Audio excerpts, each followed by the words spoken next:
제가 예배 때마다 설교에 집중하느라고 보긴 보지만 뒤에 앉아 계신 분이나 이렇게 구석에 숨어 있는 분들은 얼굴을 잘 못 봐서 처음 보고 아예 안 본 것 같은 느낌이 날 때가 있습니다. 오늘도 제가 처음 보는 느낌이 있는 우리 지체들이 있는데, 말씀을 마치고 예배가 마친 후에는 저에게 인사도 해주시고 또 제가 인사할 때 잘 받아줬으면 좋겠습니다. 3주째 저와 같이 갈라디아서를 보고 있는데 다 알고 계시죠? 기억나시나요? 앞에 했던 부분들? 갈라디아라는 지역은 우리 이 흑석동처럼 작은 동네 한 군데가 아니에요. 지금은 터키라는 지역의 동쪽 지역에 있는 한 큰 지역입니다. 우리나라로 치면 경기도나 무슨 전라남도, 전라북도, 경상남도, 경상북도 이런 그런 도에 해당되는 아주 큰 지역이에요. 소아시아 주의 한 주이고 대표적인 도시는 더베, 루스드라, 이고니온 이런 곳이에요. 사도 바울이 3차에 걸쳐서 3번이나 걸쳐서 자주 왔다 갔다 하면서 복음을 전했던 지역이에요. 그곳에 복음을 전해서 그 복음의 씨앗이 잘 자라서 많은 믿는 사람들이 생겼어요. 교회가 생겨나게 된 거죠. 믿는 사람들이 많이 나왔으니까. 처음에는 열심을 가지고 잘 믿고 잘 교회에서 함께 예배드리고 했던 것 같은데, 소식을 들어보니 가르쳐줬던 그 복음이 아니라 변질된 복음을 따라가고 있다는 소식을 들은 거예요. 사도 바울이 너무 놀란 거죠. 너무 화도 나고, 왜 내가 가르쳐준 대로 그 진리의 복음대로 안 따라가고 아주 다른 복음을 전하는 사람들의 말을 듣고 따라갔나, 너무 애정이 갔던 복음을. 여러분들이 생각해 봐요. 여름에 선교를 가서 어느 외국이든 국내든 선교를 꾸준히 여러 번 갔어요. 3년에 걸쳐서 매년 갔어요. 그랬더니 그곳에 그 복음을 듣고 여러분들이 전한 그 복음을 듣고 많은 사람들이, 믿음의 사람들이 나오게 됐어요. 수십 명이, 수백 명이. 교회가 세워졌어, 새로. 여러분들 거기에 애정이 가요, 안 가요? 가겠죠, 당연히. 그곳을 위해 기도하게 되겠죠. 그런데 그곳 사람들이 아주 이단적인 다른 복음을 따라갔다라는 소식을 들었다면 여러분들 심정이 어떨 것 같아요? 그런 심정으로 지금 사도 바울이 갈라디아서 서신을 쓰고 있는 거예요. 지난 주까지 했던 말씀이, 그래서 처음에는 다른 서신서를 보면 감사의 기도, 감사의 내용을 얘기하는데, 이곳에서는 바로 하나님의 은혜와 평강으로 문안 인사한 다음에 바로 책망의 말을 하는 거죠. 왜 당신들 그렇게 다른 복음을 따라가고 된 게 어떻게 된 거냐라고부터 시작을 해서 본인이 이렇게 말할 수밖에 없는 이유들을, 이제 전제를 얘기하고, 자기가 말한 복음이 진짜 복음이라는 것을 강조하기 위해서 자신이 사도라는 것을 증명하는 말들도 하게 됩니다. 왜냐하면 보니까 이 사람들이 사도 바울이 사도가 아니라고 생각을 하고 그런 말들을 했던 것 같습니다. 그러니까 그런 말들을 일축시키기 위해서 1장 15절 같은 경우에는 어머니의 태로부터 나를 택정하시고, 2장 9절에는 야고보와 게바와 요한도 내게 주신 은혜를 알므로, 여기서 내게 주신 은혜를 알므로, 이 말은 하나님께서 나도 역시 그 베드로와 요한과 야고보와 같은 사도로 인정해 주셨다라는 뜻이에요. 그것을 그 사도들도 알므로 나와 바나바에게 친교의 악수를 했다. 이런 얘기들을 통해서 내가 사도가 분명하고 사도로서 전하는 복음이 진짜 복음의 말이니 그 다른 복음을 따라갔던 당신들, 그 다른 복음을 따라갔던 것에서 돌이켜라 라는 말을 전제하고 있는 거예요. 그리고 2장 16절, 이 부분이 이제 저번 주에 강조한 것인데, 사람이 볼 수 있는 분들은 눈으로 보시고 제가 읽겠습니다. 사람이 의롭게 되는 것은 율법의 행위로 말미암음이 아니요 오직 예수 그리스도를 믿음으로 말미암는 줄 알므로 우리도 그리스도 예수를 믿나니 이는 우리가 율법의 행위로서가 아니고 그리스도를 믿음으로써 의롭다함을 얻으려 함이라. 율법의 행위로서는 의롭다함을 얻을 육체가 없느니라. 자꾸만 이 갈라디아에 있는 성도들이 다른 복음을 전하는 자들의 꾀에 넘어가서 자꾸 따라가는 것을 보게 되니까, 원래 구원은 어떠한 조건도 어떠한 다른 이유도 없고 오직 예수 그리스도의 십자가의 복음으로만 가능한데, 변질된 복음을 보고 다시 한번 복음이 어떤가를 2장 16절을 통해서 설명해 주고 있는 거예요. 우리가 구원받는 것은 오직 예수 그리스도를 믿는 그 믿음밖에 없다라고 지금 강하게 다시 한번 얘기해 주고 있는 겁니다.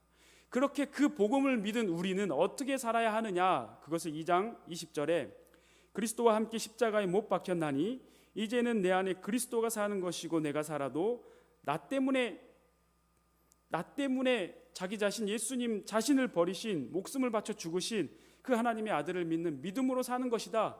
그래서 여러분들 그렇게 살아야지 어떤 행위가 중요하고 할례를 받아야 되고 어떤 율법을 지켜야 되고 어떠한 논리나 어떠한 파당을 따라서 그렇게 하면 안 된다라고 강조하고 있는 겁니다. 그리고 3장에 와서 이제 오늘 할 내용인데 더 직설적으로 아주 책망을 하고 있습니다. 여러분들 3장 1절을 보시면 어리석도다 갈라디아 사람들아, 예수 그리스도께서 십자가에 못 박히신 것이 너희 눈앞에 밝히 보이거늘 누가 너희를 꾀더냐. 여기 어리석도다 갈라디아 사람들아, 이 말은 왜 이런 말을 했냐면 이 당시가 여러분들 알겠지만 신약 성경은 100년 이내에 써진 거예요. 100년 이내에 다 써졌습니다. 사도 바울은 예수님과 직접 제자로서 삶을 같이 살진 않았지만 당대의 사람이고 아직 이 시대에 같이 함께하고 있는 베드로나 요한이나 야고보나 이런 사람들은 예수님의 제자로서 같이 먹고 자고 했던 사람이에요. 예수님의 제자뿐 아니라 그때 예수님을 많은 무리들이 따랐기 때문에 실제 보고 그 말씀을 듣고 예수님이 보여주시는 기적들, 귀신을 쫓는 것, 병이 낫는 것, 죽은 사람이 살아나는 것, 이런 것들을 보고 경험한 사람들이 아직도 많이 있었을 때란 말이에요. 그것을 다 보고도 너희들이 그 예수님을 믿지 않고 지금 뭐 하고 있는 것이냐, 어리석게, 이 말을 하고 있는 거예요. 너무 안타깝고 답답한 마음에 책망하고 있는 거죠. 그리고 이어서 구약 성경을 또 들어서 설명합니다. 왜냐하면 여러분들 이단에 빠진 어떤 지체들을 경험해 봤는지 모르겠지만 이단에 빠지면 너무 세뇌를 당해가지고 그게 진리인지 착각하고 그것을 따라가거든요. 구약의 율법에 복음을 왜곡되게 변질시킨 사람들은 그 구약의 율법이 여전히 맞다고 생각해서 아무리 예수 그리스도의 그 십자가의 복음을 말해도 따라가지 않을 수 있기 때문에 아브라함을 이제 얘기합니다. 여러분들 잘 생각해 보면 아브라함은 어떻게 의롭다 함을 받고 구원을 받았죠? 어떤 율법이나 하나님이 가르쳐 주신 명령을 잘 지켜서 그 행위로 의롭다 함을 구원을 받았나요? 아니에요. 아브라함 역시도 믿음으로 하나님께서 의롭다고 하셨거든요. 믿음으로 구원을 해주신 거거든요. 근데 이 아브라함은 하나님께서 이스라엘 백성에게 주신 그 율법, 토라, 말씀을 아브라함보다 한참 뒤인 모세 때에 주신 거예요. 그러니까 그 말씀을 주시기 훨씬 이전부터 족장 시대에도 하나님은 우리를 보실 때 어떤 행위를 보시는 게 아니고 하나님을 믿는 그 믿음으로 하나님께서는 의롭다고 해주시는 거예요. 인간들은 다 죄성을 타고났어요. 아담과 하와가 죄를 짓고 난 뒤로부터 이 세상에 죄악이 들어오고 나서 우리가 아닌 척하고 아니라고 말할 수 있을지 모르지만 실제 그 안에는 그 죄성이 들어있어서, 저도 아직은 아기가 없어서 모르겠지만 아기가 있는 조카들이나 아기가 있는 사람들 얘기를 들어보면 왜 엄마들이 우울증 걸리는지 알아요? 천사 같은 우리 아기가 키우다 보면 악마 같은 거예요. 아기들 때부터 그 죄성이 이 안에 들어있어요. 여러분들 솔직히 여러분들 마음을 잘 돌아보세요. 여러분들은 아무 죄성이 없고 선한 마음만 가득한가요? 우리들 가운데는 우리도 모르는 죄성들이 가득 채워져 있어요. 아담 때부터. 그러한 것들이 계속 우리를 하나님으로부터 멀어지게 만들고 그러한 것들을 저 마귀가 이용해서 하나님을 배반하게 하거나 하나님을 기쁘시지 못하게 만드는데, 그러한 행위대로 살아온 우리가 어떻게 의롭다는 말을 들을 수가 있고 어떻게 그런 행위로 우리가 구원을 받을 수 있는 존재가 되겠어요? 절대 그럴 수 있는 사람이 한 사람도 없단 말이에요. 단지 그렇게 죄인인 우리를 죄인이라는 것을 깨닫고 하나님 앞에 믿음으로 예수 그리스도의 십자가의 보혈의 공로를 우리가 인정하고 믿고 그 보혈의 피로 우리 죄가 씻음 받는다는 것을 여러분들이 믿을 때 우리의 죄가 사해지고 의롭다고 해주시는 거거든요. 그것을 다시 설명하고 있는 겁니다. 여기 오늘 본문 말씀에서 이제 23절과 24절 말씀을 보시면 3장 23절 24절 말씀은 같이 한번 다시 읽어보겠습니다. 시작. 오기 전에 우리는 메인바 되고 계시될 믿음의 때까지 갇혔느니라. 이같이 율법이 우리를 그리스도께서 인도하시는 초등교사가 되어 우리로 하여금 믿음으로 말미암아 의롭다 함을 얻게 하려 함이라. 믿음이 오기 전에는 율법에 매이고 갇혔다라는 말이 나옵니다. 율법을 반복해서 계속 지켜야 했어요. 율법의 말씀을, 명령의 말씀을 지켜야 했어요. 언제까지? 믿음의 때까지. 그럼 여기서 믿음의 때까지는 말은 언제까지라는 말일까요? 예수 그리스도께서 십자가의 복음을 완성한 그때까지를 말하는 거예요.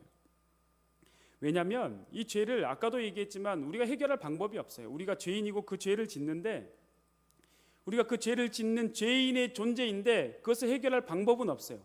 율법을 통해서 우리가 죄인이라는 것을 알고 우리가 행하는 그것이 하나님께서 기뻐하시지 않는 죄라는 것은 깨달을 수 있어요. 그런데 그 율법조차도 죄라는 것을 깨닫게 하시고 또 우리가 죄인이라는 걸 깨닫게는 하지만 그 죄를 없애주거나 아니면 우리를 구원받게 해줄 수 있는 능력은 율법에는 없어요.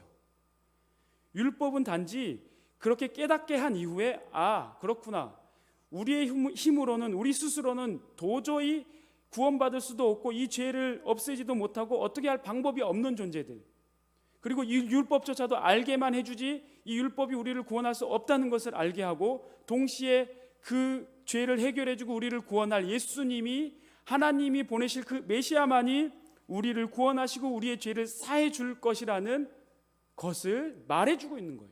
가르쳐주고 가르쳐주고 있는 거예요. 그런 의미에서 율법은 사실상 종료된 거거든요. 율법이 완전히 없애지고 폐해졌다는 게 아니라 구속사적인 관점에서 우리를 구원해 주는 능력이 있는 것은 이 율법도 아니고 우리 스스로도 아니고 하나님만인데, 그 하나님이 어떤 방법으로 독생자 아들 예수 그리스도를 보내주심으로 우리를 구원해 준다는 그것을 이 율법이 가르쳐주고 있어요. 깨닫게 해주고. 그래서 예수님이 이미 오셨기 때문에 그런 구속사적인 관점에서의 율법적인 기능은 종료가 됐다는 얘기를 하고 있는 거예요. 여기서 초등교사라는 말은 옛날에는 개역성경에는 몽학선생이라고 번역이 됐었습니다. 네, 어르신들은, 옛날 어르신들은 초등교사보다는 몽학선생이라는 말을 더 이해를 잘 하시는 것 같더라고요. 네, 여러분들은 아마 초등교사가 더 이해가 잘 될 거라고 생각이 됩니다. 원어를 잘 보면 여기 초등교사라고 나와 있는 헬라어 원어는 파이스라는 아이라는 뜻과 다고고스라는 인도자라는 뜻이 합쳐져서 파이다고고스라는 말인데, 번역을 하면 아이를 인도하는 자, 아이를 가르치는 자라는 뜻이에요. 어디서 이 말이 파생이 된 거냐면 이 시대는 헬라 시대, 그러니까 헬라어를 쓰는 로마 시대인데, 신약 시대의 배경은 이때 로마의 부자들은 수십 명, 수백 명의 노예들을 거느리고 있었어요.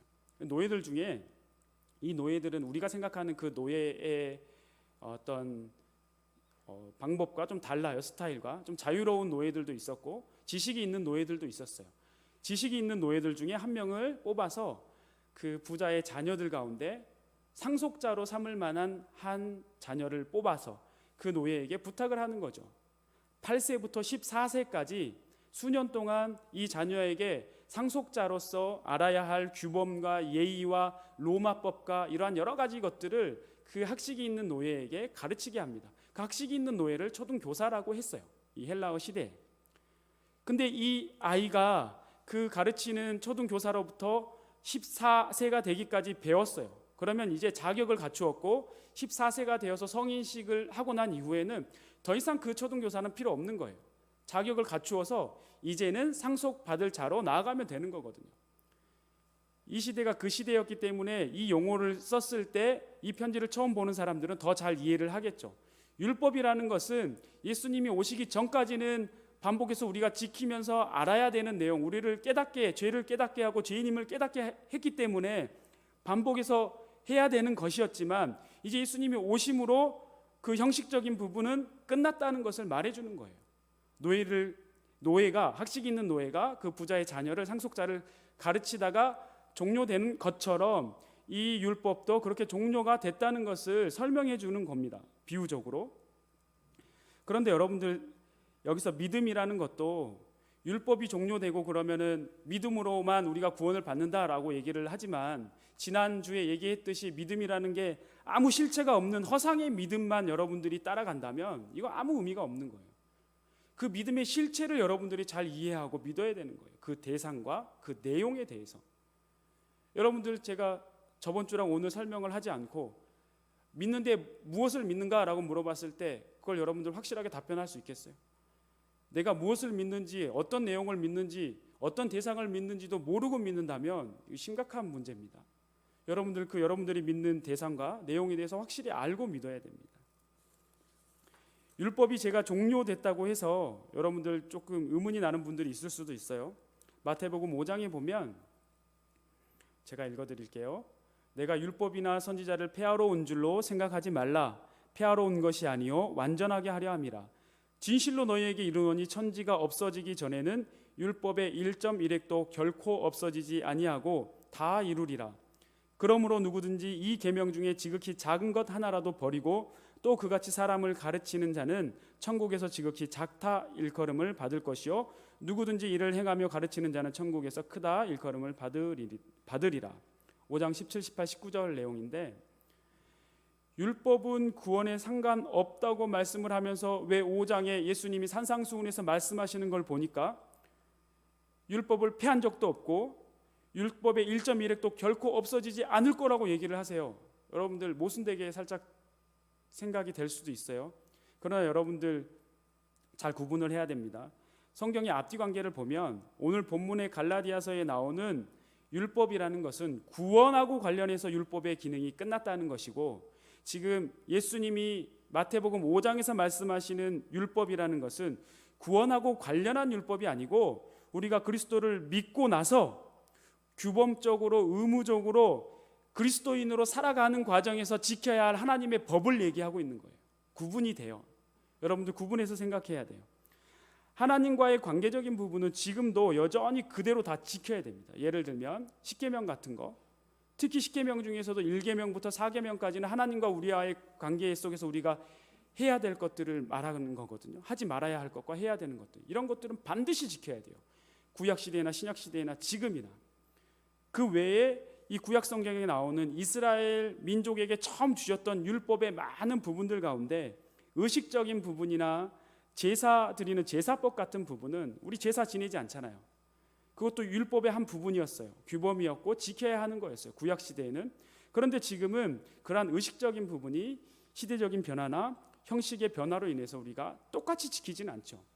의미는 그대로 계승하지만 형식적인 부분은 오늘날 시대에 맞게 변화되어서 의미만, 본질적인 부분만 계승해서 지키는 거거든요. 어쨌든 이러한 부분에 있어서 율법이 폐하여지지 않고 1.1획도 없어지지 않고 예수님께서는 완성했다고 말하는 겁니다. 예수님께서 율법을 완성하러 오셨다라는 말씀에는 두 가지가 있어요. 한 가지는, 첫째는 하나님께서 그 크신 사랑을 십자가의 사랑으로 완성시켜 주신 예수님의 그 십자가의 사랑, 그것을 완성했다는 뜻이고, 두 번째는 그리스도인으로서 여전히 1.1획도 없어지지 않고 지켜야 할 규범적인 기능에서의 율법은 오히려 더 강화시키고 완벽하게 완성시켰어요. 무슨 말이냐면, 구약에는 살인을 해야 살인이었고 간음을 해야 간음이었어요. 예수님이 뭐라고 하신지 기억나나요, 여러분? 간음을 해야지만 간음죄가 아니고 음욕을 품는 자마다 이미 간음을 한 거예요. 예수님의 기준에 의한 율법은 이런 겁니다. 이 기준에 의하면, 이 논리대로 하면 도둑질을 해야만 도둑질을 한 게 아니고 욕심을 품으면 도둑질을 한 거예요. 살인을 해야지만 살인한 게 아니고 미워하는 마음을 품으면 살인한 거예요. 이 부분은 제가 지어낸 게 아니고 요한일서 3장 15절에 나오는 말씀이에요. 예수님의 기준은 율법을 더 한층 강화시키고 완벽하게 우리들에게 요구하는 완성시킨 율법의 말씀으로 말씀하고 있는 겁니다.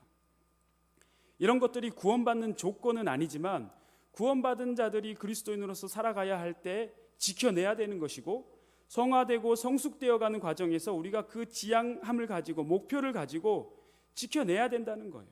그렇게 예수님은 율법을 한층 더 엄격하게 강화시키고 완성시킨 겁니다.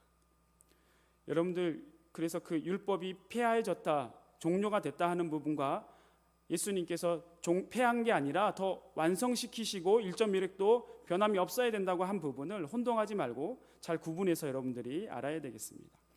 26절, 27절, 28절 말씀을 보시면 같이 읽어보겠습니다. 26절, 27절, 28절 시작.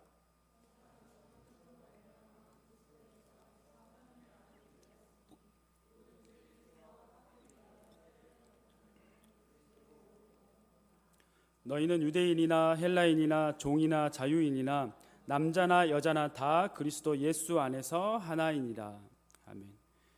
우리는 이제 예수님을 믿음으로 말미암아서 다 그리스도 안에서 하나님의 자녀가 되었어요. 여기 아들이라고 써 있지만 아들만 해당되는 게 아닙니다. 여자분들이 해당되지 않는 게 아니에요. 왜냐하면 그 증거가 28절에 나오죠. 유대인이나 헬라인이나 종이나 자유인이나 남자나 여자나 다 그리스도 예수 안에서 하나이니라. 우리가 그리스도 예수 안에서 하나가 맞습니까? 아멘 소리가 안 나오는 걸 보니까 하나가 아닌 것 같습니다. 다시 한번 물어볼까요? 우리가 그리스도 예수 안에서 하나가 맞습니까? 교회에서 머리 대신 예수님의 지체된 우리는 다 하나가 맞습니다. 하나여야 돼요.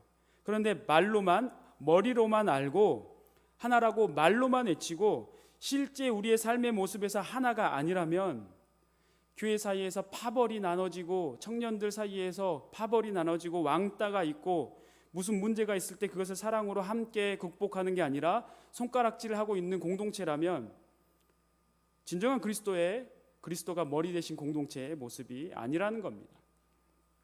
우리가 예수님 믿고 정말 구원받은 자들이라면 예수님 안에서 하나님의 자녀가 되었다면 그런 자존심이 무슨 필요가 있어요? 부자가 무슨 필요가 있고 순위 먹이는 게 무슨 기쁨이 있고 예수 그리스도 외에 자랑할 게 뭐가 있어요? 자존심이 왜 아직도 남아 있어서 왜 자꾸 나를 내세우는지 모르겠어요. 세상 논리대로 왜 자꾸 따라가는지 모르겠어요. 그런 기준으로 세상의 상식으로 내 기준대로 내 중심으로 우리가 따라간다면 그리스도의 공동체의 모습이 아닌 거예요. 하나 되게 할 수가 없고 그리스도 안에서 그 복음의 능력이 역사할 수가 없는 거예요. 심지어 하나님의 일을 하면서도 교회 안에서 서로 의견이 안 맞을 때 오해하고 또 그 오해가 있을 때 풀려고 하지도 않아요. 막 쌓아놔요. 우리 교회는 제가 온 지 얼마 안 돼서 그런 분들이 뭐 있는지 어떻게 된지 그런 걸 잘 모르겠지만 대부분 교회 안에 이런 것들이 있어요. 제가 제자 양육을 해보고 성도님들하고 얘기를 해보면 전에 있던 교회나 다른 분들하고 은근히 교회 안에 미워하는 사람들이 다 있어요. 옳지 않다고 생각하면서도 자존심 때문에 해결하려고 하지를 않아요. 사랑하는 우리 청년 여러분 그리고 성도님들, 본질적인 것과 비본질적인 것들을 구별할 수 있어야 돼요. 우리가 목숨을 걸어야 되는 것은 본질적인 것이지 이러한 자존심 내세우는 것, 방법적인 것, 의식적인 것은 목숨을 걸고 싸우거나 자존심을 내세울 게 전혀 아니에요. 우리가 본질적이라고 생각하는 것은 무엇이냐면 삼위 하나님과 그리스도의 십자가의 복음, 이 복음의 진리, 성경 말씀 이거 외에는 본질적인 게 아니에요. 다 의식적인 것이고 다 비본질적인 거예요. 이 이야기가 의식적인 것과 비본질적인 것은 전혀 중요하지 않다는 얘기가 아니에요. 그러한 것들도 본질을 잘 담아내기 위해서 중요한 역할을 하는 건 분명해요. 우리가 선물을 돋보이게 하기 위해서 포장지를 예쁜 걸 골라서 잘 포장하면 더 좋아 보이듯이 이러한 의식이나 비본질적이지만 형식적인 것들을 잘 중요하게 함께 나아가면 그 본질을 잘 담아낼 수는 있어요. 그런데 주객이 전도되어서 본질은 중요하지 않고 비본질적인 것들로 우리가 목숨 걸고 싸우고 자존심 내오고 싸우면 그 공동체는 그리스도 안에서 하나가 될 수 없는 공동체가 되는 거예요. 이 부분을 우리가 오해하고 있는데 하나됨과 획일화를 오해하고 있는 거예요. 주님께서 우리에게 하나되라고 하셨지 획일화시키라고 하지 않았어요. 무슨 얘기냐면 획일화시키는 것은 똑같아야 돼요. 똑같아야 돼요. 그건 진리의 말씀, 예수 그리스도의 십자가의 그 복음은 똑같아야 돼요. 이걸 다르게 말하면 그것은 이단이에요. 이건 획일화시켜서 똑같아야 되는 거예요. 그런데 우리 각자의 성격이나 어떤 방법적인 부분들, 예를 들면 이런 거예요. 새로 우리 교회에 누군가 왔어요. 근데 그 사람은 찬양할 때 막 손 들고 찬양하는 걸 좋아하고 항상 그래왔어요. 근데 만약에 우리 공동체가 그런 거 안 좋아하고 안 하는 공동체예요. 새로 온 사람이 막 그러니까 그걸 갖다가 뒤에서 수근수근하고 혹은 우리 교회는 그런 교회 아닌데? 라고 말한다면 이거 문제 있는 공동체라는 거죠. 이거 비본질적인 거라고요. 옛사람은 벗어버리고 그리스도로 새 옷을 입은 우리가 이제 정말 열심을 내서 힘을 내서 피 튀기게 싸워야 하는 것은 영적 싸움의 현장이지 우리끼리 의견이 안 맞거나 방법이 안 맞는 걸 가지고 자존심 싸움하는 게 아니에요. 혹은 예를 한 가지 더 들어드리면 전도 초청 잔치 할 때 어떤 교회 담임 목사님이 직접 해주신 얘기인데 그 교회 성도님들 참 좋다고 말씀하셨어요. 그런데 안타깝다고 하시면서 말씀하신 게 새신자 초청 잔치를 할 때 평상시의 출석 인수보다 줄어든대요. 성도님들이 안 오신대요. 왜 그런 것 같아요? 복잡하고 번잡하니까. 여러분들 이해가 돼요? 이기적인 거예요. 사랑이 없는 거죠. 하나되게 할 수 없는 방향으로 가는 거예요. 안타까워하시면서 말씀을 해주셨어요. 전도 초청 잔치 같은 것을 교육부서든 아니면 청년부에서든 어른에서든 이런 거에서 안 믿는 사람들이 처음 왔을 때 보면 그분들이 이 공동체의 모습을 보고 먼저 느끼고 알아요. 이 무리들, 이 사람들, 이 공동체에 사랑이 있는지 없는지, 진심으로 사랑을 담아내서 세상에서 맛보지 못한, 이전에 보지 못한 사랑이 철철 넘치는 사랑으로 나를 대해주고 이 공동체 사람끼리 그러한 사랑으로 뭉쳐져 있는지를 그분들이 보면 알아요.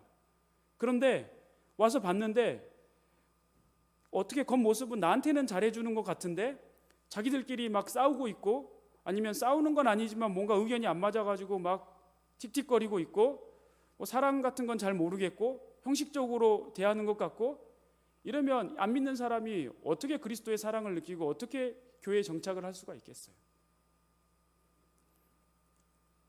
우리가 나중에 이제 한 달 반 정도 후에 우리 청년부 내에서도 그전에 없었지만 전도를 한 달 후부터 열심히 해서 두 달 반 후네요. 정확히는 한 달 반 후부터 열심히 전도를 해서 전도한 이들, 친구들이 됐던, 길거리에서 전도한 사람이 됐던 그분들을 초청해서 이러한 시간을 가질 텐데, 우리 공동체의 모습이 사랑이라고는 별로 보이지 않는 공동체라면 그들이 예수님을 믿을 이유가 없는 거죠. 원래 예수님이 세운 교회 공동체라는 것은 사랑의 공동체여야 하는데 그게 우리 공동체에 보이지 않는다면 하나님이 기뻐하지 않는 공동체가 되는 겁니다. 예수님께서 율법을 한층 강화하여서 마음 생각만 그리하여도 죄를 지은 것이라고 말씀하셨는데, 우리가 그렇게 살아내려면 사실 쉽지 않은 거죠. 이 마음속에 드는 생각까지 우리가 어떻게 다 제어하고 어떻게 할 수 있겠어요? 그것은 그만큼 우리가 이 중심을 어떻게 내 생각과 중심으로 두느냐 아니면 하나님의 중심으로 두느냐를 얘기하는 거예요. 그렇게 하려면 우리 혼자 힘으로 절대 안 돼요.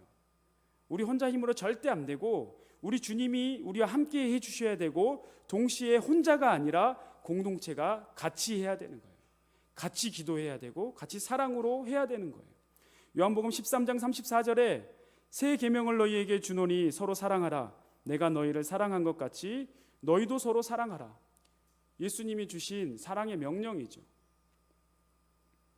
하나 되게 하신 이 공동체를 하나 되게 할 수 있는 방법, 가장 중요한 방법이 서로 사랑하는 거예요. 이 말씀대로 서로 사랑하지 않으면 하나 되게 하신 것을 지킬 수가 없습니다. 이 공동체가 예수님께서 세우신 본연의 교회의 모습이 되려면 언제나 사랑이 있어야 됩니다.